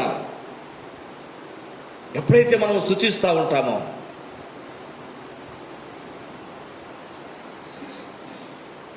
దేవుడు కార్యం చేస్తాడు, దేవుడు కార్యం చేస్తూ ఉంటాడనమాట.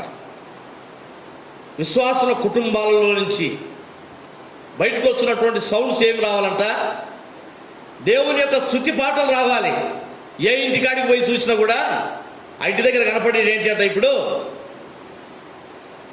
ఆ ఇంటి ఆవరణలోకి పోయేసరికి టీవీ సౌండ్ కనపడతా ఉంటుంది అనమాట, గట్టిగా. లోకానికి సంబంధించినటువంటిది. ప్రియమైన వాళ్ళరా, ఎవరు ఉంటున్నారు ఆ ఇంట్లో? ఆ ఇంట్లో ఎవరుంటారు? సాతాను వాడు పొంచి ఉంటా ఉన్నాడు. దేవుని పిల్లల యొక్క కుటుంబాలలో నుంచి ఎప్పుడైతే సంగీతములు, దేవుని యొక్క స్తుతులు, దేవుని యొక్క సంగీతములతో కూడినటువంటి పాటలు వినపడతా ఉంటాయో, శత్రువు ఏం చేయబడతాడంట? శత్రువు పారిపోతాడు. దేవుని పిల్లల క్రైస్తవుల యొక్క కుటుంబాల్లోంచి ఈ దినాల పాటలు వినపడటం లేదు. పెద్ద పెద్ద సౌండ్లు అన్నమాట. లోకంలో ఉన్నటువంటి, లోకానికి సంబంధించినటువంటి సంగీతాలు వినపడతా ఉన్నాయి. అందుకే ఆ ఇళ్లలో ఎవరు ఉంటా ఉన్నాడు? సాతాను వాడు ఉంటా ఉన్నాడు ఆ కుటుంబాల్లో. ప్రేమైన వాళ్ళరా,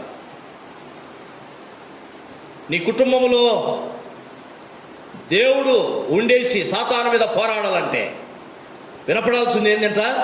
దేవుని ఆరాధించేటటువంటి స్తుతి కీర్తనలు నీ కుటుంబంలో నుంచి, నీ ఇంట్లో నుంచి వినపడాలి.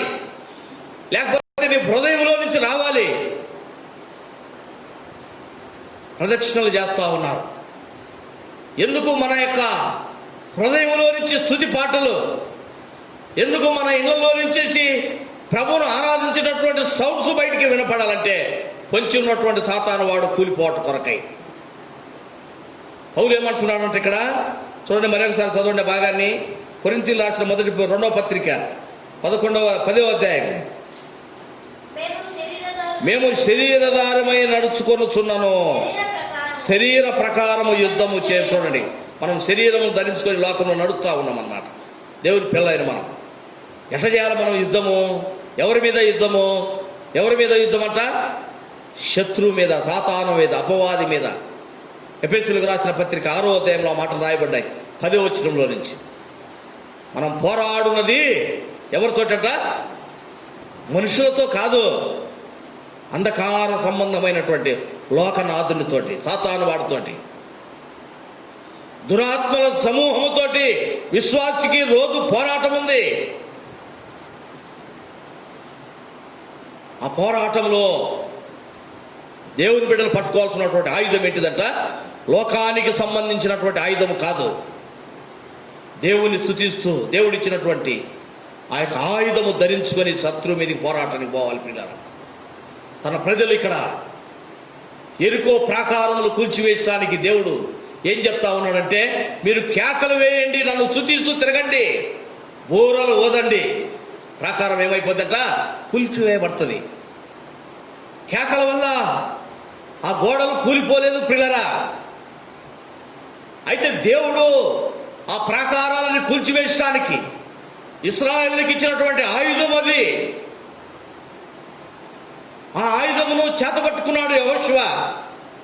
ప్రజలను నడిపిస్తా ఉన్నాడు, ప్రజలు నడిపిస్తా ఉన్నారు. నీ జీవితంలో శత్రు మీద పోరాటం. సాతాను వాడు పట్టుకునే ఆయుధం ఏంటిది? లోకము యొక్క ఆయుధం ఏంటిదంట? సాడిలు చెప్పటము, అబద్ధములు ఆడటము, లోకానికి సంబంధించినటువంటి శరీర బలం కలిగి ఉండాలి. శత్రువాడు ధరించే ఆయుధం అన్నమాట. దుష్టుని యొక్క అగ్ని బాణములు ప్రియమైనటువంటి వాళ్ళ లోకము ధరించే ఆయుధము.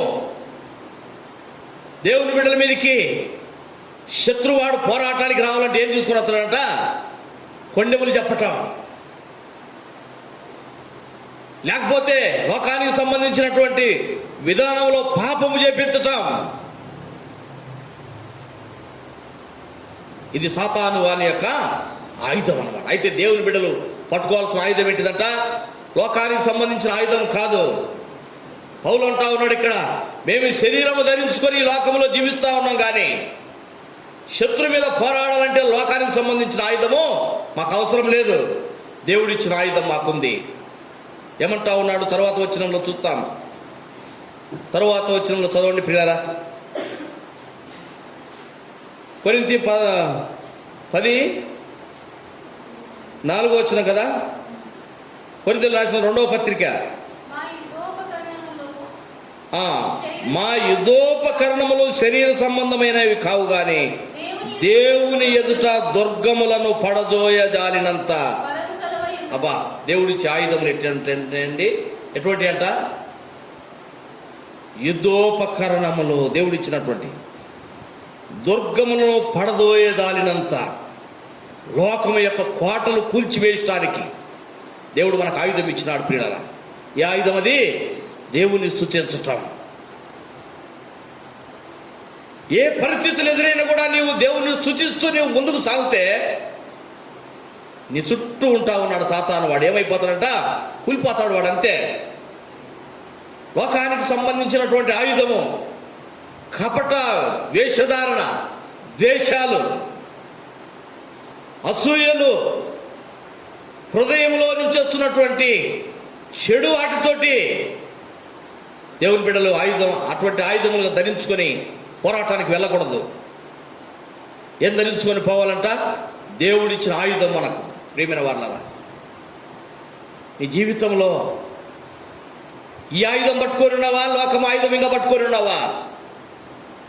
లోకం ఆయుధము నువ్వు పట్టుకొని ఉంటే దేవుని యొక్క కార్యము నువ్వు చూడలేకపోతావు.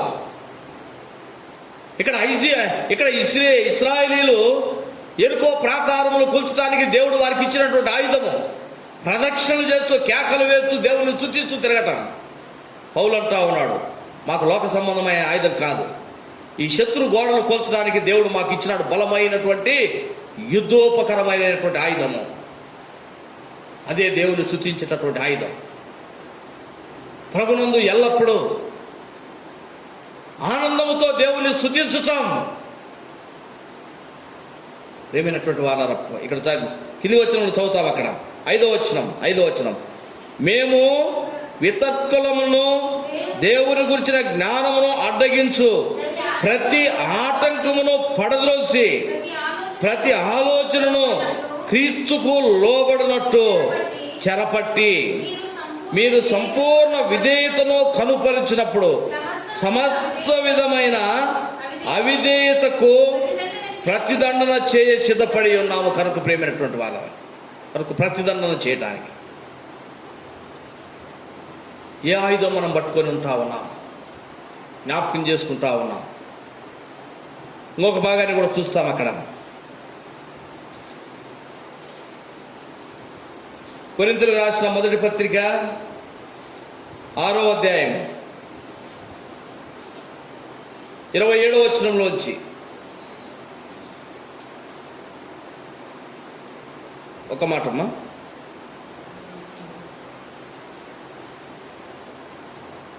క్షమించండి, కొరింథీయులకు రాసిన 2వ పత్రిక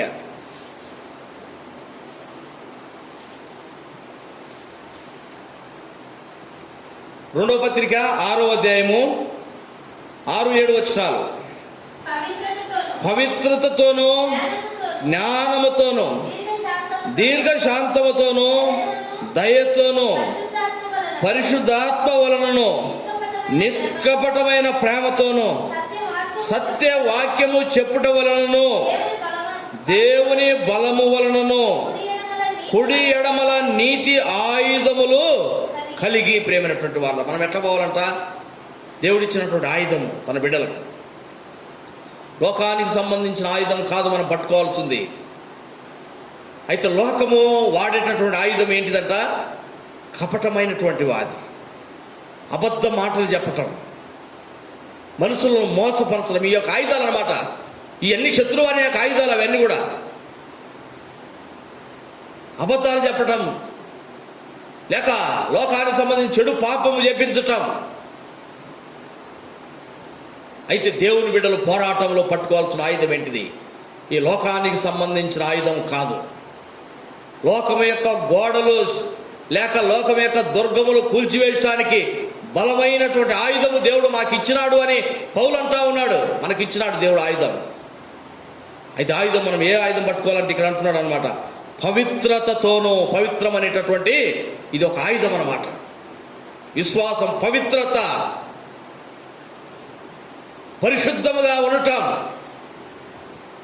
ఈ పవిత్రత, పరిశుద్ధమైనటువంటి ఆయుధము మనం విడిచిపెట్టకూడదు. ప్రియమైనటువంటి వాళ్ళ దేవుని బిడ్డలైనటువంటి మనం ఈ యొక్క లోక యాత్రలో, పోరాటములో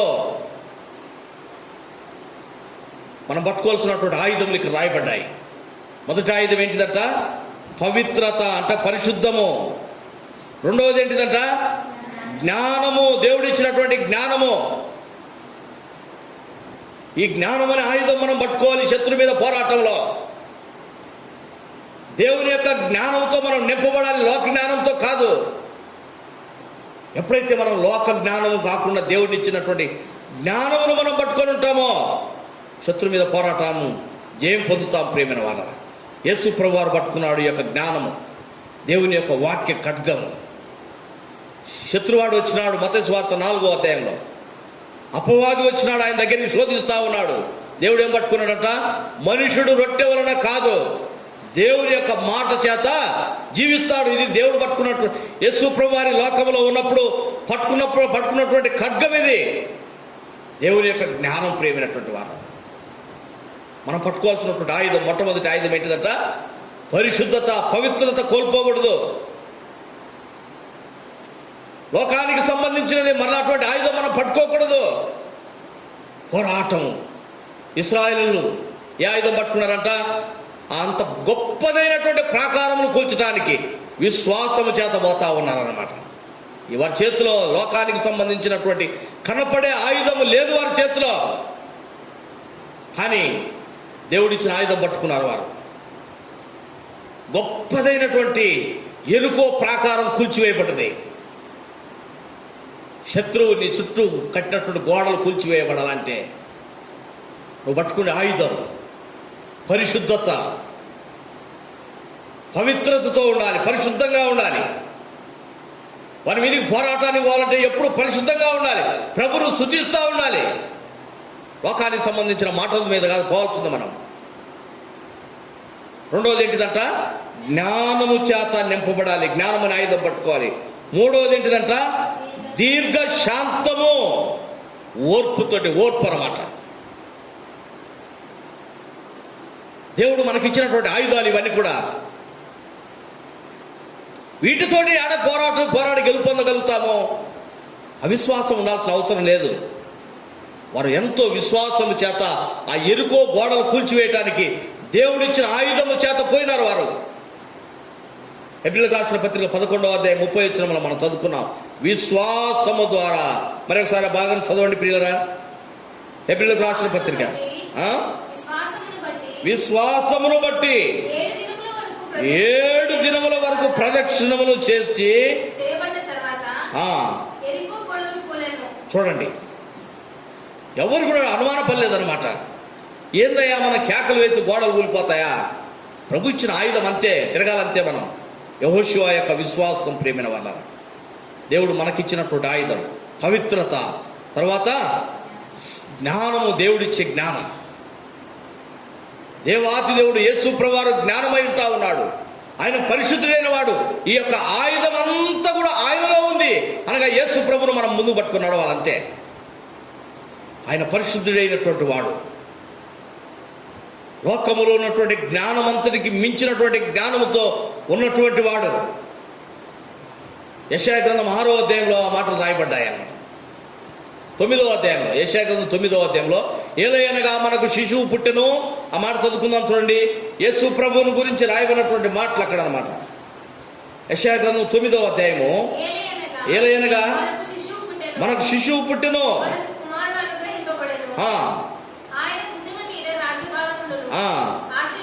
ఆశ్చర్యకరుడు, ఆలోచనకర్త, బలవంతుడైన దేవుడు, నిత్యుడగు తండ్రి కనుక ప్రేమైన యేసుక్రీస్తు ప్రభువారు.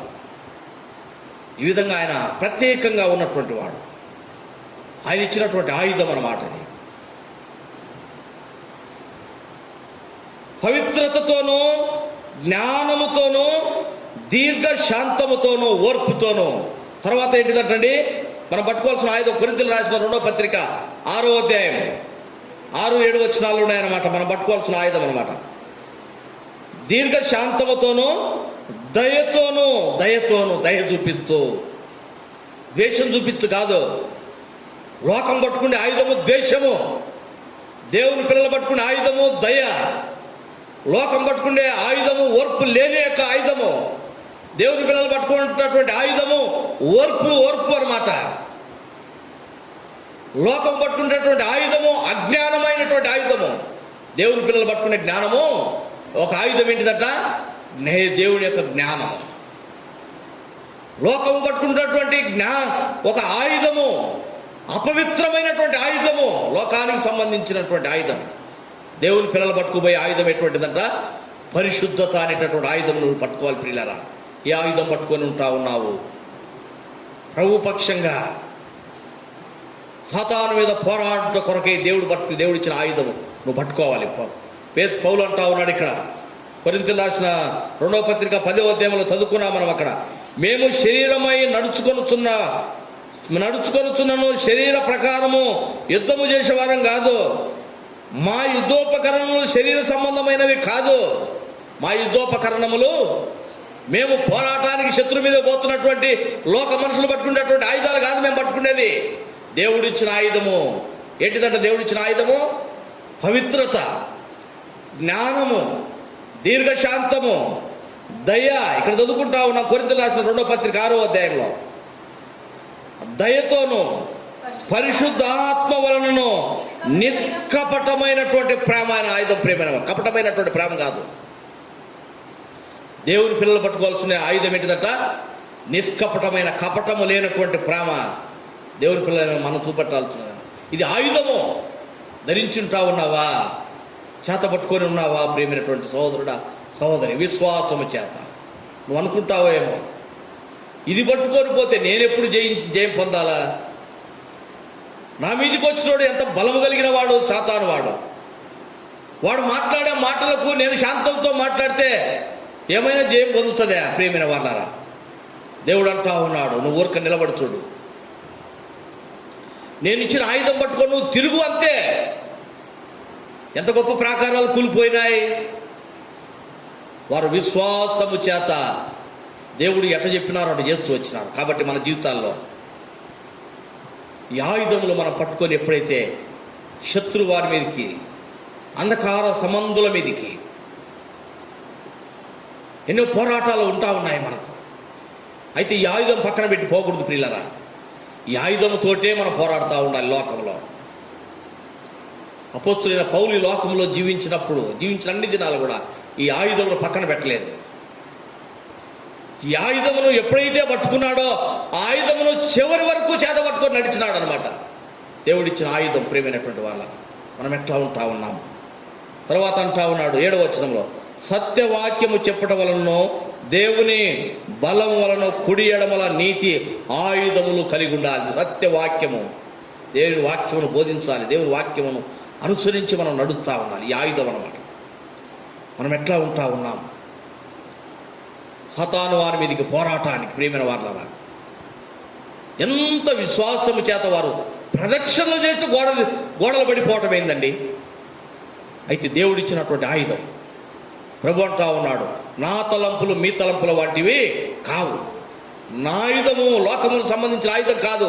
నేను ఇచ్చిన ఆయుధం పట్టుకొని పోను, అంతే. కూల్చివేసేవాడిని నేను. పట్టుకుంటున్నాము ఆయుధాన్ని. అనేక సందర్భాల్లో దేవుడిచ్చిన ఆయుధాన్ని పక్కన పెట్టి లోక సంబంధమైనటువంటి ఆయుధములు పట్టుకొని పోయి ఓడిపోతా ఉన్నాము సాతాను వాని చేతిలో. ప్రేమైనటువంటి వాళ్ళరా, నీ యాత్ర జీవితంలో ఎప్పుడు గెలుపొందుతుండాలంటే ఈ ఆయుధము పట్టుకొనే పోతున్నాను. ఓర్పుతో పోవాలి, దయ చూపించాలి. ప్రేమనే, నిష్కపటమైనటువంటి ప్రేమ, కపటంతో ఉండేది కాదు. విశ్వాసుల్లో కొదువైపోయిందన్నమాట ఈ యొక్క నిష్కపటమైనటువంటి ప్రేమ. కపటముతో ఉంటా ఉన్నాయి. పరీక్ష చేసుకోవాలి మనం. యెహోషువ ఏ విధంగా నడిపించినాడు ప్రజలను, ఎరికో గోడలు ఏ విధంగా కూల్చివేయబడ్డాయి. ప్రదక్షిణలో కేకలు వేసి గోడలు కూలిపోవు. అయితే దేవుడిచ్చినటువంటి ఆ యొక్క ఆయుధమును వారు పట్టుకొని వెళ్ళారు. దేవుడు కార్యం చేసినాడు. మన జీవితంలో ఎట్లుంటున్నాం ఒక్క మాట జ్ఞాపకం చేసుకొని ముగించుకుందాం. యోహాను రాసిన మొదటి పత్రిక 5వ అధ్యాయము 13వ వచనం. దేవుని కుమారుని నామమందు విశ్వాసముంచు మీరు నిత్య జీవము గలవారని తెలుసుకున్నట్లు నేను ఈ సంగతులు మీకు రాయిచున్నాను. ఆయనను బట్టి మనకు కలిగిన ధైర్యమేమనగా ఆయన చిత్తానుసారంగా మనం ఏది అడిగిననో ఆయన మన మనవి ఆలకిస్తాడు. కనుక ప్రేమైనటువంటి వాళ్ళ ఆయుధం పట్టుకుని ఉందాం. కొరింథీయులకు రాసిన 2వ పత్రిక 6వ అధ్యాయం 6వ వచనములో ఉన్నటువంటి ఆయుధమును, ఎఫెసీయులకు రాసిన పత్రిక 6వ అధ్యాయం 16-17 వచనంలో ఉన్నటువంటి ఆయుధము నీ యాత్ర జీవితంలో నువ్వు పట్టుకొని నడుస్తా ఉన్నావా? శత్రువు చేతిలో శత్రువు మీదకి యుద్ధానికి పోతున్నప్పుడు దేవుడిచ్చినటువంటి ఆయుధము ద్వారా గెలుపొందలేనని నీవే అవిశ్వాసము చేత లోకము యొక్క ఆయుధములు పట్టుకొని ఉంటా ఉన్నావా? అపజయ పాలైపోతా ఉన్నావు. పౌలు అంటా ఉన్నాడు, మాకు దేవుడిచ్చిన ఆయుధములు వేరైనటువంటి ఆయుధములు. శత్రువు యొక్క కోటలు కూల్చివేయటానికి, లేక శత్రు యొక్క దుర్గములు కూల్చివేయటానికి దేవుడు మాకు గొప్ప ఆయుధం ఇచ్చినాడు. ఈ యొక్క ఆయుధమును మేము ఎప్పుడు చేతపట్టుకొని ఉంటామని పౌలు చెప్పిన విధంగా ఆ తీర్మానం మనం చేసుకుందాం. ప్రేమైనటువంటి వాళ్ళారా, దేవుడు మనకిచ్చినటువంటి ఆయుధం గొప్పది. ఆయుధం పట్టుకొని ఈ లోకంలో పందెపు రంగంలో శత్రువాడు తెచ్చినటువంటి పోరాటం, శత్రువు మీద ఓడిపోకుండా జయం పొందుట కొరకై ప్రార్థన, దేవుని ఎప్పుడు స్తుతిస్తూ జీవిద్దాం. అటువంటి కృప దేవుడు మనందరికీ అనుగ్రహించునుగాక. ప్రార్థన చేసుకుందాం. దేవుడిగా మా ప్రియపరలోక తండ్రి, కృప కలిగిన దేవా, పరిశుద్ధుడా, నీ పాదములకు స్తుతి స్తోత్రములు వందనాలు చెల్లిస్తా ఉన్నాం ప్రభా. ఈ సమయంలో మీరు మాట్లాడినటువంటి శ్రేష్టమైన మాటలు బట్టి స్తోత్రములు. ఎరికో గోడలు కూల్చటానికి దేవా మీరు ఇచ్చినటువంటి ఆయుధము బలమైనటువంటి విశాలమైనటువంటి ఆ ఎరుకో యొక్క ప్రాకారమును మీరు కూల్చివేసినారు. గేట్లు మూతబడ్డాయి ప్రభా. మరి యెహోషువకు మీరు చెప్పినటువంటి విధానంలోనే 6 దినములు రోజుకు ఒకసారి ప్రదక్షిణలు చేస్తూ వచ్చినారు. 7వ దినంలో 7 మార్లు ప్రదక్షిణ చేసినప్పుడు ఆ యొక్క కోటలన్నీ, ఆ యొక్క ప్రాకారం కూల్చివేయబడ్డది. ప్రజలు లోపలికి వెళ్ళి శత్రువును చేజిక్కించుకున్నారు. అదంతా కూడా అగ్ని చేత కాల్చివేయబడ్డది ప్రభా. విశ్వాసము చేత వారు మీరిచ్చినటువంటి ఆయుధమును పట్టుకున్నారు. అనేక సందర్భాల్లో ప్రభా మరి దేవుని బిడ్డైనటువంటి నిరక్తము చేత కడగబడినటువంటి మాకు మీరిచ్చినటువంటి యొక్క ఆయుధము, కొరింథీయులకు రాసిన 2వ పత్రిక 6వ అధ్యాయం 6వ వచనంలో ఉన్నటువంటి ఆయుధము పవిత్రత, జ్ఞానము, దీర్ఘశాంతము, దయ, విశ్వాసము ప్రభా మరి నిష్కపటమైనటువంటి ప్రేమ.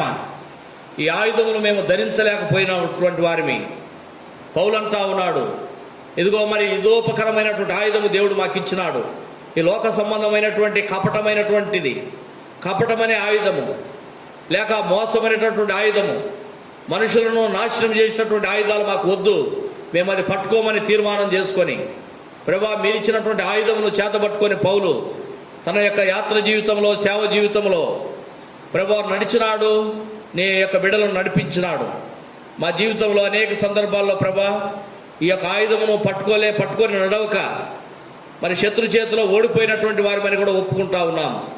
ఎఫెసీయులకు రాసిన పత్రిక 6వ అధ్యాయం 16-17 వచనంలో ఉన్నటువంటి మీరిచ్చినటువంటి సర్వాంగ కవచం అనే ఆయుధము మేము ధరించి ప్రభువా మరి శత్రు మీద పోరాటానికి వెళ్ళటానికి కృప చూపించమని విశ్వాసంలో మమ్మల్ని బలపరచడానికి మీరు మాట్లాడినటువంటి శ్రేష్టమైన మాటలు బట్టి స్తుతిస్తా ఉన్నాం.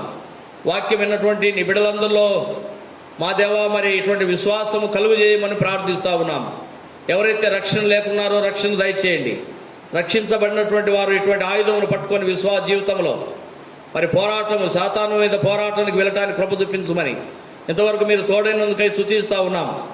దేవా మరి ఈ యొక్క వాక్యమును మీరు నీరుగట్టి ఫలింపజేయమని ఘనత మహిమ ప్రభావం నీకు ఆరోపించుకుంటూ యేసుక్రీస్తు నామములో స్తోత్రించి అడిగి వేడుకుంటున్నాం తండ్రి, ఆమేన్. మన తండ్రి అయిన దేవుని ప్రేమ, కుమారుడైన యేసుక్రీస్తు యొక్క కృప, పరిశుద్ధాత్మని యొక్క అన్యోన్య సహవాసం ఇప్పుడు ఎల్లప్పుడూ సదాకాలం మనందరికీ తోడైండి నడిపించును గాక. ఆమేన్. Praise the lord.